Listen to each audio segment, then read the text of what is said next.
झोपेदार छोटी नदी।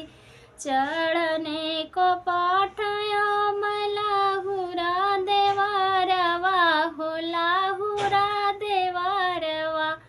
चढ़ी गईले बलमा हमार छोटी नदी। चढ़ी गईले बलमा हमार छोटी नदी। आमवा फरेला झोपेदार छोटी नदी।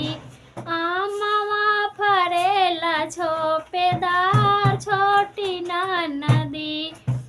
आमवा में तोड़ी ताड़ी भरले डेलारिया हो भरले डेलारिया।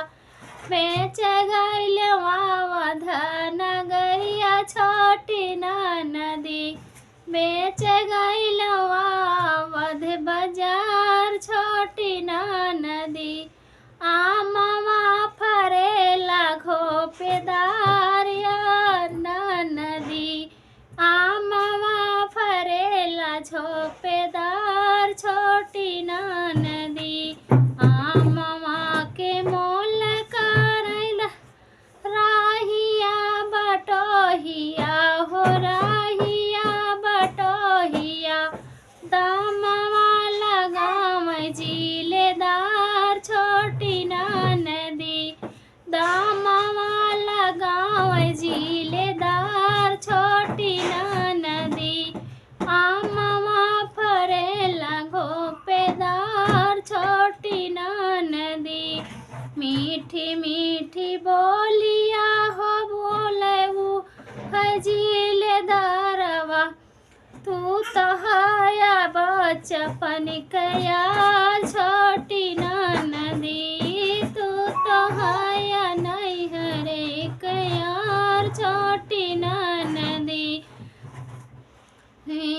आमवा फरेला झोपेदार छोटी नदी। नैहर के हमारा तोहरा हो यारी हो हमारा हो यारी।